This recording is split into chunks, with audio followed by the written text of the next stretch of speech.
요한복음 3장 16절에서 21절 말씀 가지고 빛을 피할 것인가 따를 것인가 라는 제목으로 하나님 말씀 증거하겠습니다. 오늘 요한복음 10번째 시간입니다. 우리는 요한복음 3장을 니고데모라는 인물과 함께 시작을 했습니다.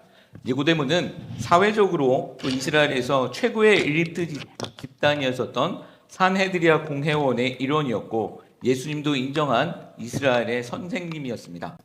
사람들에게 존경도 받았던 인물이었고요. 또한 요한복음 19장 말씀을 보면 경제적으로도 꽤 부유했었던 사람이다라는 것을 우리는 알 수 있죠. 모든 사람이 다 부러워할 만한 인물이었습니다. 그런 그가 밤중에 예수님을 찾아와 대화를 하기 시작하죠. 그것이 3장의 시작입니다. 오늘 본문까지 예수님과 니고데모의 대화는요, 크게 세 부분으로 나누어 볼 수 있습니다. 예수님께서는 첫 번째 대화를 통해 성령으로 거듭나지 못한다면 너희가 하나님의 나라에 들어갈 수 없다라고 말씀하셨죠. 즉 성령의 거듭나게 하심에 대해 가르쳐 주셨습니다. 성령 하나님의 사역이었습니다. 그리고 지난주 살폈었던 두 번째 대화에서는 민수기 21장을 살피면서 모세가 놋뱀을 만들어 광야에서 들려 올려졌던 것처럼 인자도 그렇게 들어 올려져야 한다라고 말씀하셨습니다. 이것은 예수님이 행하셔야 할 십자가 사건이었죠. 성자 예수님의 사역이었습니다. 이렇게 예수님은 성령 하나님의 사역과 성자 예수님의 사역에 대해 말씀드렸죠. 또 지난주에도 말씀드렸습니다.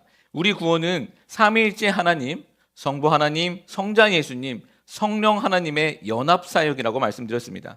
지금 예수님은 하나님 나라와 영생, 즉 구원에 대해서 말씀하고 있는데 지금까지 성령 하나님과 성자 예수님의 사역에 대해서 말씀해 주신 것이죠. 자, 그렇다면 이제 남은 분은 누구십니까? 성부, 성부 하나님의 사역이 남았습니다.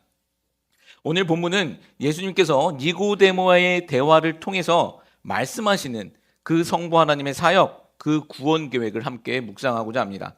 크게 세 가지 포인트로 말씀을 전해 볼 것인데요. 오늘도 소망하는 것은 선포되어지는 이 말씀 가운데 우리를 위해 아들까지 죽이신 그 하나님의 큰 사랑의 마음을 받아들일 수 있는 우리가 되었으면 좋겠고, 또 복음의 빛 앞에 나와서 오늘 하루도 성도로 살아갈 수 있는 은혜가 우리 삶 가운데 넘치기를 예수 그리스도의 이름으로 축복합니다.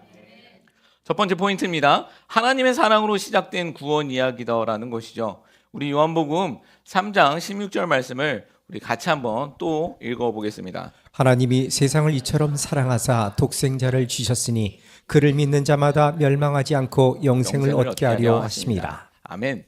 성경에서 가장 유명한 구절을 말하라고 하면 많은 분들이 이 요한복음 3장 16절 말씀을 할 것입니다. 이 구절을 우리는 복음의 핵심이라고도 합니다. 복음의 핵심이라고 불리는 이 말씀에는요, 또 성경이 가르치고 있는 중요한 주제들 7가지가 다 담겨 있는 것을 보게 되어집니다. 첫 번째, 하나님이라는 주제가 담겨 있죠. 하나님, 그리고 세상, 그리고 사랑. 네 번째는 독생자, 예수님에 대해서 말씀하고 있고, 그리고 다섯 번째는 믿음입니다. 그리고 여섯 번째는 멸망, 심판에 대해서 말씀하고 있고, 일곱 번째는 영생, 하나님의 나라 또는 구원에 대해 말씀하고 있는 것이죠. 우리 요한복음 3장 16절 말씀을 다 같이 한번 외워볼까요? 한번 외워보겠습니다. 하나님이 세상을 이처럼 사랑하사 독생자를 주셨으니 이는 그를 믿는 자마다 멸망치 않고 영생을 얻게 하려 하심이니라. 아멘. 꺼져서 저도 깜짝 놀랐습니다. 자, 이 말씀이 정말 믿겨지는 은혜가 있기를 소망합니다.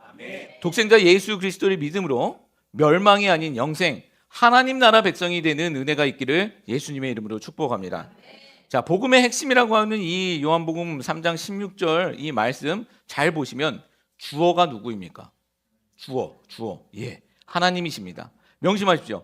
복음의 주어는요, 항상 하나님이십니다.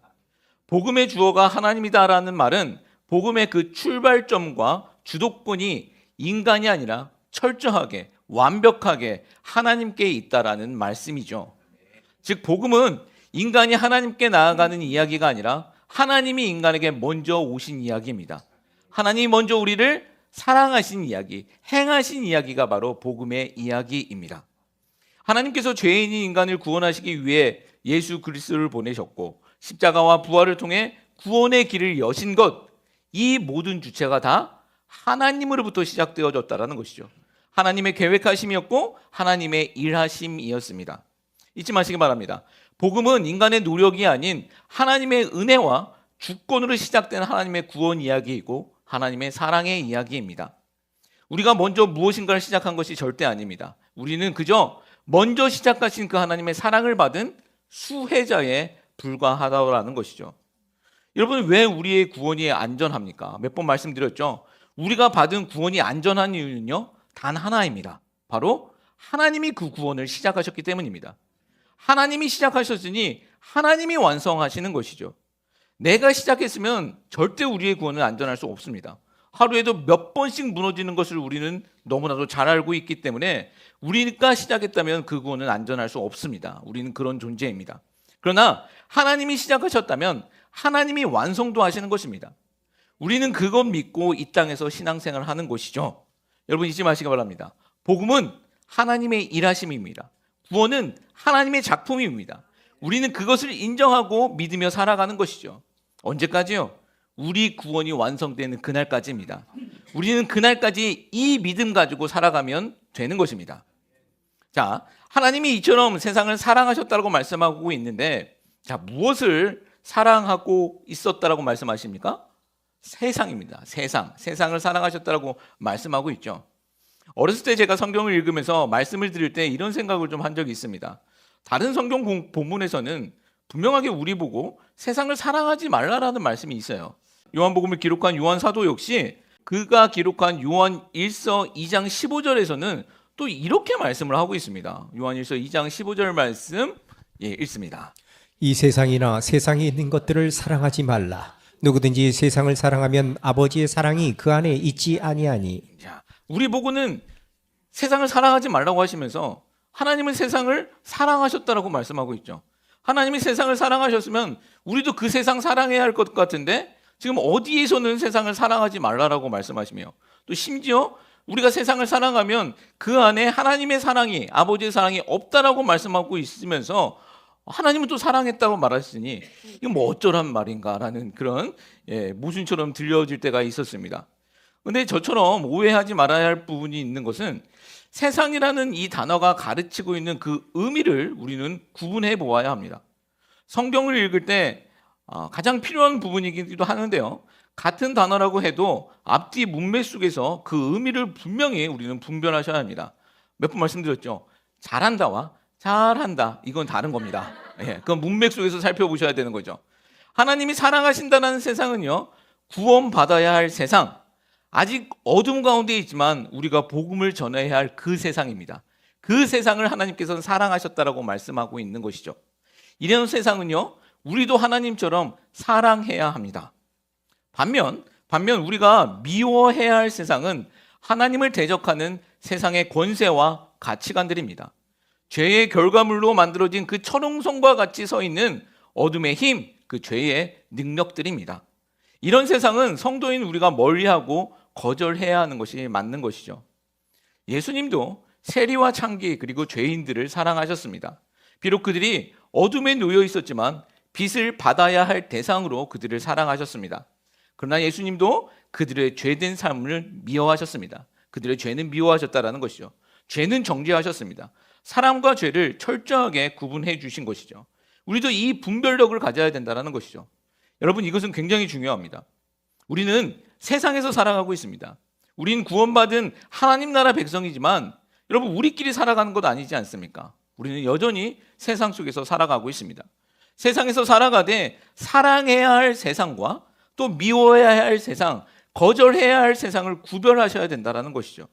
여러분, 이것이 구별이 안 되고 바뀌게 되어지면 문제가 심각해집니다. 사랑해야 할 세상을 미워하고 미워해야 할 세상은 사랑하고 이러면 여러 가지 문제들이 생깁니다. 남자분들 아시겠지만 군대에서도 사실 제일 위험한 것은요, 북한군이 아니라 우리 편에 서 있는 고문관이에요. 우리 편에 있는 고문관. 이 아군 적군 구별하지 못하는 친구 하나 들어오면 정말 이제 힘들어지기 시작합니다. 사격을 하는데 어느 날 사격을 하는데 0점을 잡기 위해서 9발을 쐈습니다. 근데 표적지를 가봤더니 탄이 15발이 맞아 있는 거예요. 저는 9발이 쐈는데 15발이 맞았습니다. 이게 어떻게 된 걸까요? 누군가 옆에서 계속 제 거에다 쏜 거예요. 남의 거에다 쏜 겁니다. 그냥 보이는 건 다 쏘는 친구들이, 그런 친구들이 있어요. 이게 훈련 때니까 그냥 넘어가지만 만약 전쟁 중이라면 이건 적보다 더 위험한 사람입니다. 그냥 보이는 거 다 쏘기 시작하면 아군 적군 그냥 뭐 그런 거 가리지 않고 굉장히 위험한 사람이 되어지죠. 위급한 상황일수록 여러분 분별력은 굉장히 필요한 것입니다. 지금 이 세상은 어떤 세상입니까? 어떤 분들의 말씀처럼 우리는 지금 이 말세지말의 세상을 살아가고 있습니다. 언제 무슨 일 터져도 전혀 이상하지 아니하는 세상, 예수님 당장 오늘이라도 오셔도 전혀 이상하지 아니하는 세상을 우리는 살아가고 있죠. 군대로 보면요, 훈련 상황이 아니라 전쟁 상황을 우리는 살아가고 있습니다. 여러분, 이때 우리 성도가 이런 세상에서 필요한 것이 무엇이겠습니까? 분별력이라는 것입니다. 누가 아군이고 적군인지를 분별해야 되는 것이고, 뭘 사랑해야 하고 뭘 미워해야 하는지에 대한 분별력을 가져야 된다는 것이죠. 여러분, 이것을 잃어버리면 교회는요, 성도는요, 고문관이 되어지고 마는 것입니다. 손가락질 맞는 고문관 되어지고 만다는 것입니다. 교회와 성도는요, 이것을 잃어버리면 안 됩니다. 여러분, 잊지 마시기 바랍니다. 우리는 세상 속에서 살아가고 있습니다. 사랑해야 할 대상을 사랑해야 하는 것이고, 거절해야 할 대상을 거절하는 그렇게 담대하고 성숙한 믿음의 소유자들이 되시기를 예수님의 이름으로 축복합니다. 또 16절에서는 하나님이 이처럼 세상을 사랑하셨다라고 말씀하고 있죠. 여기서 이처럼, 이와 같이가 가르치고 있는 것은 무엇일까요? 지난주에도 말씀을 드렸습니다. 이 요한복음 3장 16절은 따로 독립적으로 쓰여진 성경 구절이 아닙니다. 니고데모의 대화 속에서 이어지는 연속성상에서 이어지는 이야기입니다. 우리 지난주 살폈었던 내용이 무엇이었습니까? 예수님의 십자가 사건이었습니다. 하나님의 구원 계획에는, 하나님의 사랑 이야기에는 우리가 도무지 이해할 수 없는, 도저히 이해할 수 없는 방법이 들어가 있습니다. 그것이 무엇이었죠? 예수님의 십자가 사건입니다. 창조자가 피조물을 대신해서 죽는 이야기이죠. 여러분, 이게 우리 머리로 좀 이해가 되십니까? 저는 목사이지만 솔직하게 아직도 이해가 되지 않습니다. 제가 하나님이었다면 이 세상을 폭파시키고 다시 시작할 것입니다. 그냥 리셋 버튼 누르고 말죠. 내가 만든 건데, 내가 주인이고 내가 왕인데 그냥 폭파시키고 다시 만들면 되는 것입니다. 저 100번이라도 그렇게 폭파시키고 전원 버튼 눌렀을 것입니다. 근데 하나님은 그렇게 하시지 않으셨다는 것이죠. 하나님은 하나님만이 하실 수 있는 방법인 하나님 자신을 죽이시고 세상을 살리신 것입니다. 우리 중에서는 내 사랑하는 가족을 위해서는 나 하나 희생할 수 있는 사람 분명히 있습니다. 내 가족을 위해서는 우리 그럴 수 있죠.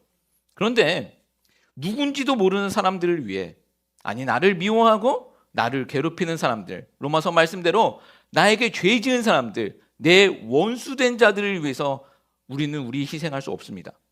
내 사랑하는 자녀를 희생할 수 없죠. 내 원수들에게 왜 내 사랑하는 자녀를 희생합니까? 우리는 그렇게 못합니다.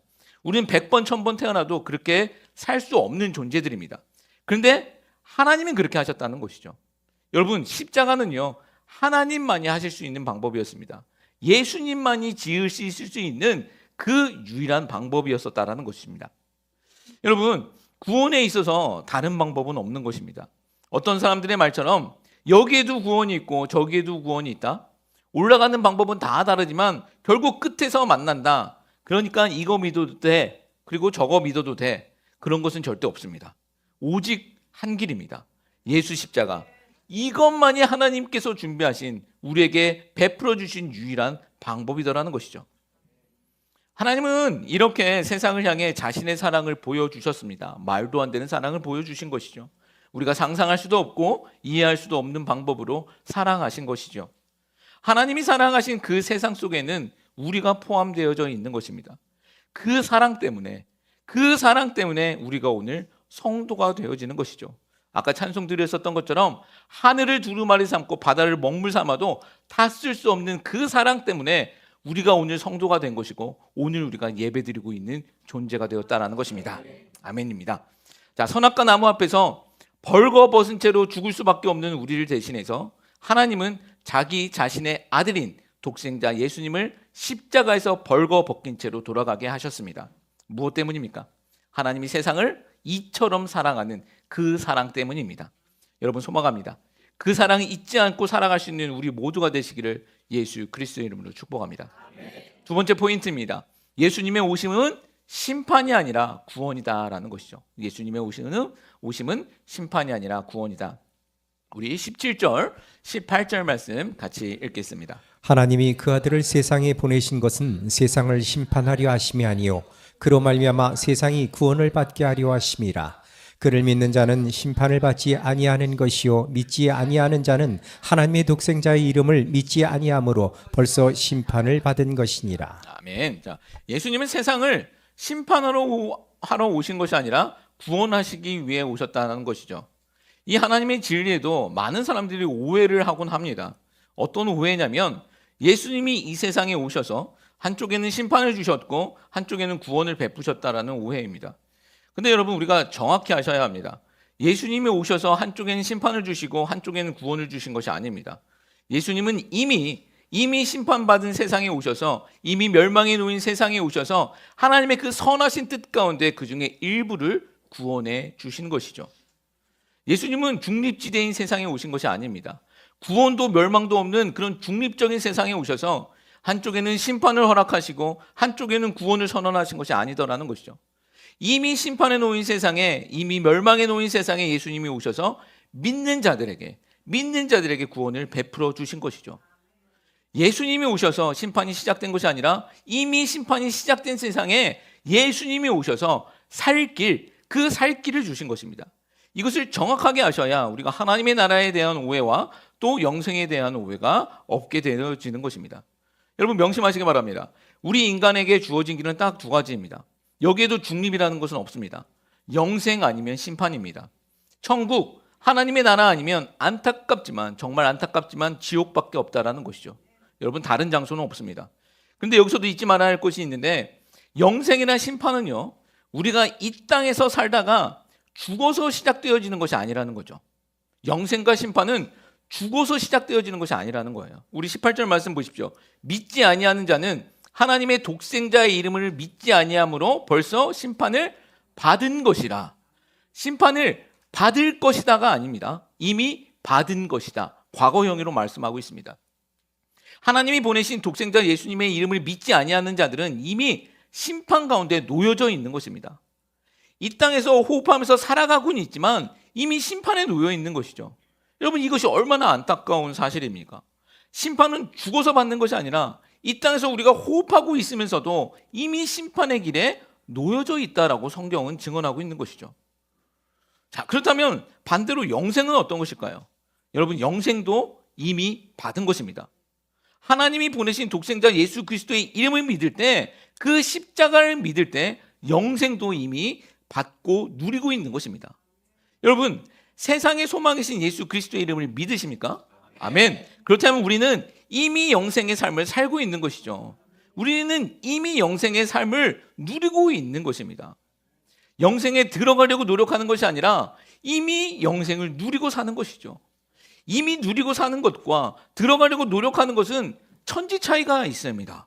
하나님 나라도 마찬가지입니다. 하나님의 나라는요, 죽어서 들어갈 천국만을 이야기하는 것 절대 아닙니다. 이미 시작된 하나님의 나라입니다. 하나님의 나라는 이미 이 세상에서 시작된 나라입니다. 그래서 우리는 오늘도 이 세상에서 하나님 나라 백성으로 살아가고 있는 것이죠. 비록 우리가 이 세상에서 발딛고 살아가고 있지만, 그렇게 하루하루를 살아가고 있지만 우리는 세상과 구별되어진 하나님의 백성으로 오늘도 살 수 있는 것이죠. 우리가 이것을 잊어서는 안 되는 것입니다. 하나님의 나라는요, 예수님의 초림으로 시작되었고 재림으로 완성이 되어집니다. 우리는 지금 그 하나님의 나라 백성으로 현재 오늘을 살아가고 있는 중입니다. 현재 진행형으로 살아가고 있는 것이죠. 이것을 우리가 정확하게 알고 있다면, 여러분, 오늘 우리가 걸어가는 이 길이 좁은 길이라 할지라도, 그래서 힘들다 할지라도 여러분, 기쁨으로 걸어갈 수도 있는 것입니다. 왜요?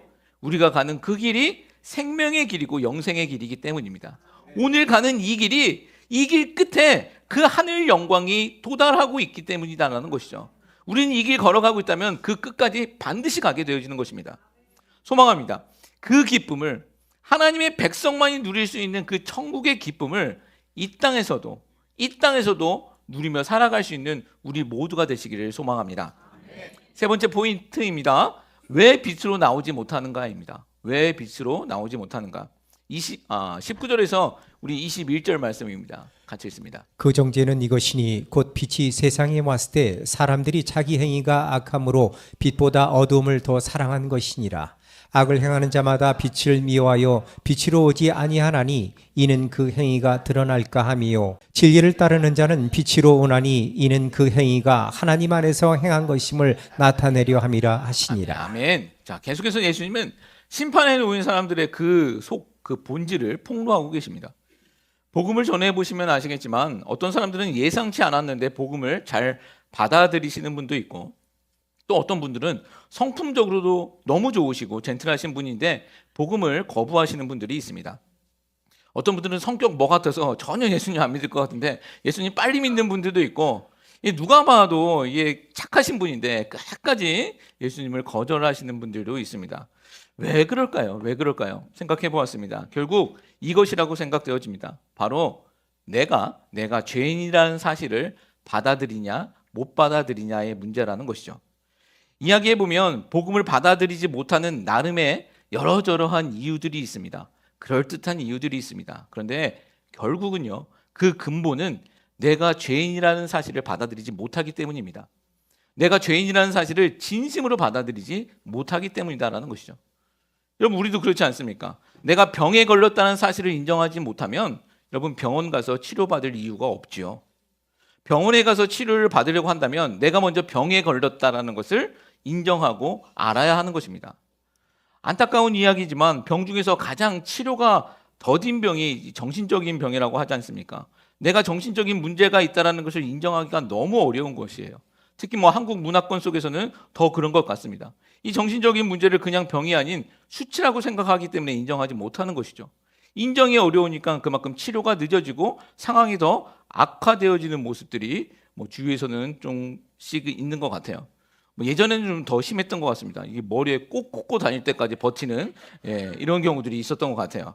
아픈 것을 인정해야 여러분 치료가 있을 수 있는 것입니다. 마찬가지로 우리가 죄인임을 인정해야 복음을 받아들일 수 있는 것입니다. 19절 말씀 보십시오. 빛이 세상에 왔습니다. 빛이 세상에 들어왔습니다. 이 빛은 요한복음 1장에서 증언했었던 예수님이십니다. 그런데 사람들은 그 빛보다 어두움을 더 사랑했다라고 성경은 증언하고 있습니다. 앞에서 말씀드렸었던 것처럼 예수님이 오신 이 세상은요, 회색지대가 아닙니다. 아무것도 없는 세상에 예수님이 오셔서 한쪽에 어둠을 보여주시고 한쪽에 빛을 보여주신 것이 아니죠. 세상은 그렇게 회색지대가 절대 아닙니다. 세상은요, 죄로 물든 어두운 세상이었습니다. 그 어두운 세상에 예수님이 빛으로 오신 것입니다. 어둡고 깜깜한 세상에 빛으로 예수님이 오신 거예요. 여러분, 우리가 이것을 명심하셔야 되는 거죠. 그렇게 어두운 세상에 빛으로 오신 예수님이 오셨는데, 그런데 사람들은 그 빛이 아닌 어둠을 더 사랑했다라고 성경은 말씀하고 있습니다. 왜 그렇겠습니까? 자기 행위가 악함으로. 앞에서 말씀드렸었던 표현으로는 자기가 죄인이기 때문입니다. 여러분, 어둠의 특징이 무엇입니까? 어둠의 특징이요, 무엇이나 다 가릴 수 있죠. 나를 숨길 수 있습니다. 그게 어둠입니다. 내가 더럽고 지저분해도 어두움 가운데 있으면 모릅니다. 나도 모르고 상대방에게 내 모습을 보여줄 필요도 없는 것이죠. 그래서 이 자매들이 낮의 얼굴과 저녁의 얼굴이 달라지는 게 저녁에는 아무래도 덜하니까 그럴 수 있습니다. 깜깜한 밤이 되면요, 머리에 꼭 꽂고 다녀도 잘 모릅니다. 우리는 그렇게 산다는 것입니다. 근데 빛의 특징은 무엇입니까? 다 드러난다는 것이죠. 나의 지저분한 것도 다 드러나고요, 나의 치부도, 그리고 내가 숨기고 싶었던 모든 것까지 다 드러나게 되어 있습니다. 성경적으로 보면 내 죄가 다 드러나는 것입니다. 벌거벗은 채로 다 드러나는 것입니다. 그러니 그 빛을 미워하고, 사람들은 그 빛을 미워하고 나를 숨길 수 있는 그 어두움을 선택한다는 것이죠. 내가 죄인임을 드러내지 않기 위해서입니다. 머리에 꼬고 다니면서도 난 괜찮아 하면서 그렇게 살아가는 길을 선택한다는 것이죠. 여러분, 그게 20절 말씀이에요. 내 행위가 드러날까 봐 빛이 아닌 어둠을 사람들은 선택하며 산다는 것이죠. 사람들이 복음을 받아들이지 않고 빛으로 나오지 못하는 이유가 아무리 그럴듯해 보여도요, 그 근본은 하나예요. 성경이 증언하는 바 내가 죄인이라는 사실을 받아들이지 못하기 때문입니다. 그게 싫어서, 그게 들통나는 게 싫어서, 그게 미워서, 그게 두려워서 빛으로 나오지 못하더라는 것입니다. 자, 그러면 반대로 빛으로 나오는 사람들은 어떤 사람들일까요? 21절 말씀을 보면 진리를 따르는 자가 빛으로 나오는 자라고 말씀하고 있습니다. 성경이 증언하고 있는 진리는 무엇입니까? 우리 요한복음 3장 16절 말씀 외웠었죠. 하나님이 세상을 이처럼 사랑하사 독생자를 주셨으니, 심판받아 멸망할 수밖에 없는 세상을 하나님께서는 독생자 예수님을 보내주시고 그를 대신 죽이시고 세상을 살리신 것입니다. 나를 살리신 것입니다. 이것이 영원히 변하지 아니하시는 하나님의 진리입니다. 죄 때문에 심판받고 멸망받을 수밖에 없는 나를 인정해야만 그 빛 대신 예수님 앞에 우리는 나아올 수 있다는 거예요. 그 진리를 따를 때 우리는 빛 대신 예수님 앞에 나올 수 있는 것입니다. 또 이 빛 앞에 나온다는 것은요, 과거에 한 번만을 이야기하는 것이 아닙니다. 오늘 말씀 보십시오. 진리를 따르다 빛으로 오다라는 이 동사는요, 과거형 아닙니다. 현재형입니다. 현재형으로 기록되어 있습니다. 오늘 우리는요, 진리를 따르는 것이고 오늘 우리는 빛으로 나오는 것입니다. 과거형이 아니라 오늘 진행되어지는 현재형으로 하나님 앞에 나온다라는 것이죠. 여러분, 신앙은요, 항상 현재형입니다. 과거의 추억이 되어서도 안 되고 미래형이 되어서도 안 됩니다. 미래에 내가 그렇게 살 거다, 그것은 신앙 아닙니다. 신앙은 항상 현재형입니다. 우리는 매일같이 그 하나님의 말씀을 따르고 예수님 앞에 나와야 한다는 것이죠. 그것이 오늘을 사는 성도의 삶이 되어지는 것입니다. 물론 이것이 쉽지 않다라는 것을 우리는 잘 압니다. 목사님, 저도 어느 때는요, 그냥 불 끄고 살고 싶을 때가 참 많은 것 같아요.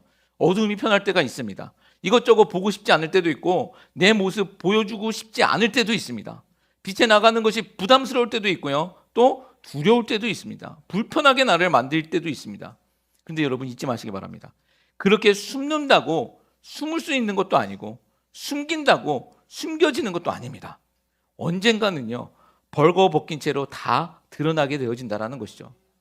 여러분, 소망하는 것은 우리 모두가 하나님 말씀 앞에 숨지 말고 그 은혜의 빛을 피하지 말고 하루하루를 정직하게 우리의 모습을 하나님의 말씀 앞에 비추어 볼 수 있는 은혜가 있기를 소망합니다. 우리는 이 땅에서 그렇게 살아가는 것입니다. 마지막 21절 말씀에는 이렇게 기록하고 있죠. 그 행위가 하나님 안에서 행한 것임을 나타내려 함이라. 진리를 따르며 빛으로 나오는 사람들이 잊지 말아야 할 또 하나의 진리가 있는데요. 그것이 무엇이냐면 우리가 성도로서, 교회로서 빛 가운데로 행하는 행동들이 분명히 있을 것입니다. 그것이 헌신일 수도 있고, 그것이 봉사일 수도 있고, 헌금 생활일 수도 있고, 또 기도 생활일 수도 있고, 전도 생활일 수도 있습니다. 여러분, 그런데 그것이 내 공로나 내 자랑이 절대 되어서는 안 된다는 것이죠. 왜 그렇습니까? 그것이 하나님 안에서 행한 일이기 때문입니다. 만약 하나님 밖에서 행한 것이라면 얼마든지 그것은 우리의 공로가 될 수 있고 우리의 자랑이 될 수 있습니다. 그러나 하나님 안에서 행한 것이면 절대로 내 공로, 내 자랑 될 수 없는 것입니다. 우리 중에는 없지만 어떤 분들은 기도를 자기 공로나 자랑처럼 이야기하시는 분들도 있어요. 어떤 분을 보았냐면 명함을 가지고 다니시는데 명함에 40일 근식 이거 3번 하셨다라고 기록하시는 분을 보았습니다. 여러분, 한번 생각해보세요. 무슨 도사입니까? 그게 계룡산에서 몇 년, 지리산에서 몇 년 돛 닦았다는 거고 뭐가 다르냐라는 거예요. 그것이 하나님 안에서 행한 것이라면 절대 자랑거리가 될 수 없다라는 것이죠.